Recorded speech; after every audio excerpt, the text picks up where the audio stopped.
دوسرے حروف سے کیوں نہیں ملایا؟ اس لیے کہ یہ دونوں حروف میں مشابہت بہت زیادہ ہے، یہ دونوں ملتے جلتے ہیں۔ کس بات میں؟ صورت کے اعتبار سے بھی، سیرت کے اعتبار سے بھی۔ کہا وہ کیسے؟ کہا لکھنے میں الف بھی لمبا ہوتا ہے اور لام بھی لمبا ہوتا ہے، یہ صورت میں دونوں لمبے ہیں۔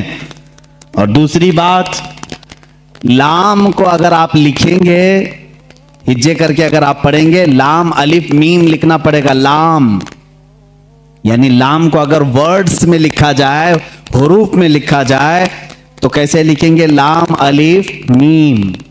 اور جب الف کو لکھیں گے تو وہاں پر بھی 3 حرف لکھنے پڑیں گے ورڈز میں، ان ورڈز لکھیں الف لام فا، الف ہو گیا، الف لام فا الف، اور لام جب لکھیں گے تو لام الف میم۔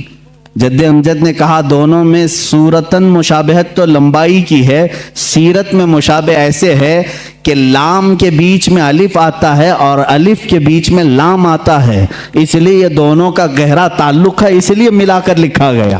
اعلیٰ حضرت خاموش ہوئے۔ اب اندازہ کریں 4 سال کی عمر میں جن کا علم کا معاملہ ایسا ہو تو ظاہر سی بات ہے وہ گھرانہ علمی ہوگا، تبھی تو بچے ایسے ہوں گے۔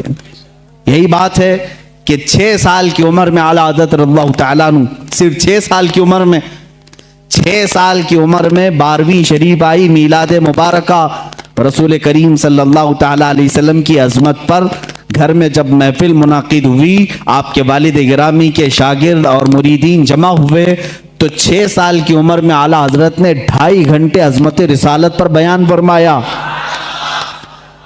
میاں اچھے اچھے مقررین کے پسینے چھوٹ جاتے ہیں اگر پوائنٹ ٹو پوائنٹ بات کی جائے، ورنہ لفاظی کرنا ادھر ادھر کی ہانکنے میں تو 6 گھنٹے بھی چلے جائیں گے۔ علم کی بات پوائنٹ ٹو پوائنٹ کرنا یہ دقت کا معاملہ ہے۔ 6 سال کی عمر میں جو اپنے نبی کونین صلی اللہ تعالیٰ علیہ وسلم کی ذات پر، آپ کی سیرت پر 2.5 گھنٹے خطاب کر رہے ہیں، وہی اعلیٰ حضرت فاضل بریلوی رضی اللہ تعالیٰ اب کتابوں کی تعلیم شروع کرتے ہیں، عالم کورس، وہی 6 سال کی عمر میں اپنے والد گرامی سے پڑھا، مرزا عبد القادر بیگ صاحب اور کچھ علماء تھے جن کا تذکرہ آیا ہے اعلیٰ حضرت کے اساتذہ میں۔ زیادہ سے زیادہ کتابیں آپ اپنے والد گرامی سے پڑھتے ہیں۔ اب اپنے والد گرامی سے پڑھنے کا زمانہ ہے، صرف 8 سال کی عمر ہے آپ کی، 8 سال کی عمر میں علم نحو کی مشہور کتاب ہدایت النحو ہے، وہ پوری اپنے والد سے پڑھی اور اس کی شرح بھی لکھ دی اردو میں، عربی میں، اس کی گائیڈ لکھا 8 سال کی عمر میں۔ اور جب 13 سال 10 مہینے، غالباً 13 سال 10 مہینے کے ہو گئے، آپ عالم بھی ہو گئے اور مفتی بھی ہو گئے،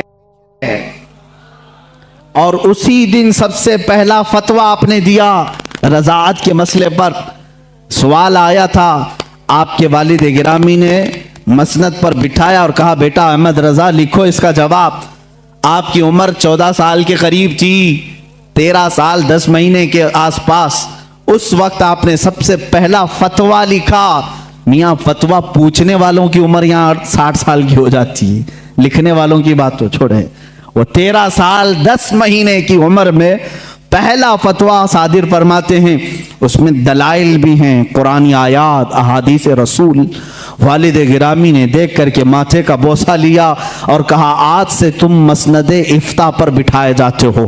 13 سال 10 مہینے کی عمر سے لے کر جب تک آپ کی وفات نہ ہوئی اس وقت تک آپ نے فتویٰ نویسی فرمائی، تقریباً 20,000 سے تقریباً 6,000 سے زیادہ فتوے آپ نے ارسال فرمائے۔ آج وہی فتاوی رضویہ کی شکل میں ہمارے پاس ایک فقہی انسائکلوپیڈیا موجود ہے جس کی 30 جلدیں ہیں، 21,000 صفحات کے قریب یہ کتاب ہے، 250 رسالے اس کے اندر موجود ہیں، 250 رسالے، الگ الگ کتابیں، جو جس طرح کا سوال آیا، عربی میں آیا تو عربی میں جواب، فارسی میں آیا فارسی میں جواب، انگلش میں آیا انگلش میں جواب، جس علم کا سوال آیا اس علم کا جواب آپ نے ارسال فرمایا۔ یہ تقریباً فتاوی رضویہ آج جو چھپی ہوئی ہے 30 جلدوں میں ہے، 30 بڑے بڑے ویلیومز ہیں۔ اسی لیے بہت مشہور خاندان مارہرہ متحرہ کے اعلیٰ حضرت رضی اللہ تعالیٰ عنہ کے پیر خانے کے